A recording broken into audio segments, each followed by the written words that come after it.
So you're at the pool, maybe you're new to swimming, and you're thinking, man, I cannot get my breath. After every 25, I'm just exhausted. What am I doing wrong? Or maybe you've been swimming for a really long time and you're thinking, just seems like I should be able to take fewer strokes. Or maybe you don't kick at all. I'm gonna talk to you a little bit about how to make sure that your kick is not silently sabotaging your swim. I'm Casey Arndt from Go the Distance Coaching. It is awesome to see you here.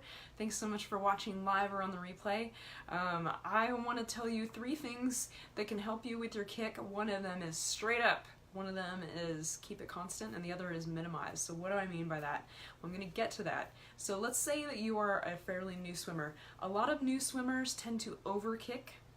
They are trying to propel themselves with their legs. Probably also have a lot of other body balance issues going on. So if your head is really high, you've got a ton of drag, and you may be using a big kick from your knees to drive that, and sometimes that it can be really exhausting. So you're using all of your biggest muscles in your legs to do that knee-driven kick where your knee's bending a lot, kind of get this bicycling motion like this with your legs. That uses a ton of energy, and by the end of the length, you're just wiped out. So the kick is not the whole problem. It may actually be a symptom of some other things, but the 3 tips I'm going to give you today will help as you also start to keep your head down better, achieve better balance in the pool, and get more relaxed just being in the water. Number 1 is relaxing. That's always the top thing on my list. So if you've been swimming for a while and you suspect that maybe your kick is not ideal, some clues that there might be there for you is that you feel like when you take a breath, everything stops. So your legs might be scissoring. You can't see it. You're not really sure if that's what's happening, but you know that your kick is probably not happening while you're breathing. That could be a problem. That could be a huge source of drag. You don't feel the surface with your feet when you're kicking.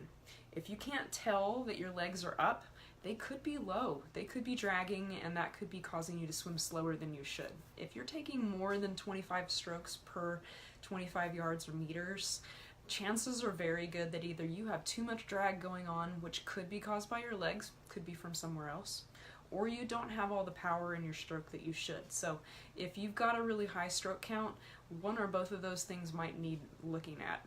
And if you know you don't kick, I come from a non-kicking background, especially for distance freestyle. You're thinking, my legs are already up, why do I need to kick?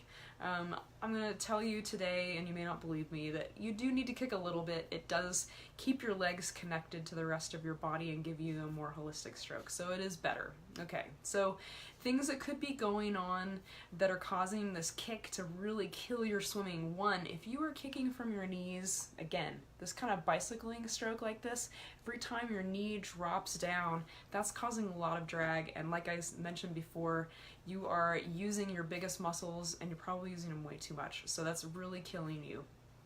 Anytime you over-rotate or you pause for a breath, you could be scissor kicking. Anytime your feet get really far apart and they're not real close together and just kind of beating out that constant flutter kick, this can be a big problem. That can be some drag going on. So there's a lot of things that can cause a not great kick, but I'm just going to give you 3 things to do the next time you go to the pool that you can try to start to figure out, okay, is my kick okay? Even though I can't see it, are these things helping me go a little faster? So number 1 is straight up. What the heck do I mean by that?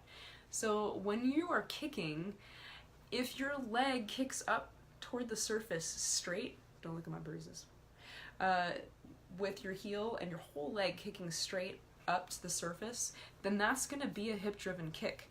Most people kick upwards with just their heel, and that's not what I mean. I want your leg to be straight, and I want it to kick upwards. You can even throw on your fins and grab a kickboard and just practice emphasizing the upward stroke of your kick. You can do it in freestyle with or without fins, focusing on the upward stroke of your kick. If you're thinking about kicking upwards, that's typically taking your legs up behind your body where they're not in the way. If you're not really thinking about it, you might just be really kicking down, and there's a lot of leg that's catching a lot of water. So you can think about kicking upward, and when you do, your leg should be straight. It's okay for it to bend a little bit as it comes back down. That's going to be kind of a natural motion. You'll see pros doing that if you watch some slow motion in an underwater camera of a swim meet, for example. So that's something to do, straight up. Now, number 2 is keep it constant.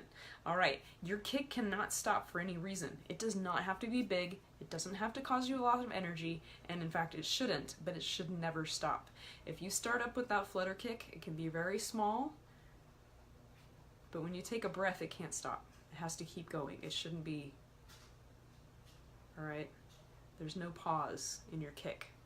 You just want to keep your feet next to each other. They will rotate with your legs. That's totally fine, but just keep up that constant flutter kick.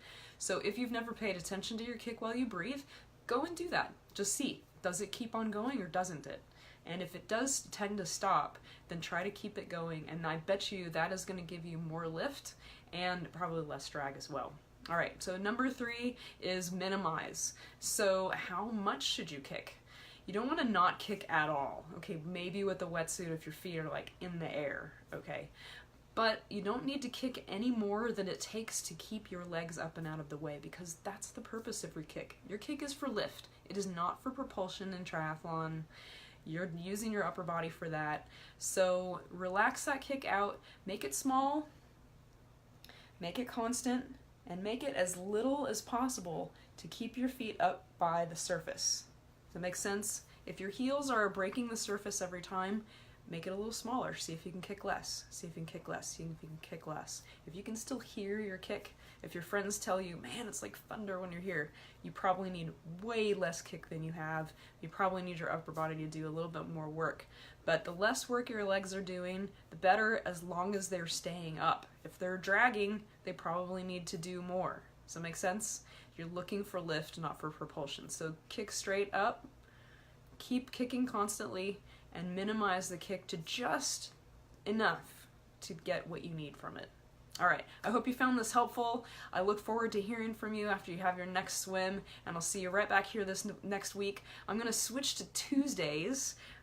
It's about 3:30 Central right now. I don't know what time I'm gonna settle on, but if you have an opinion, let me know, because I'd love to see you on here live. Thank you so much for watching the replay, and I'll see you back here next week. Bye-bye.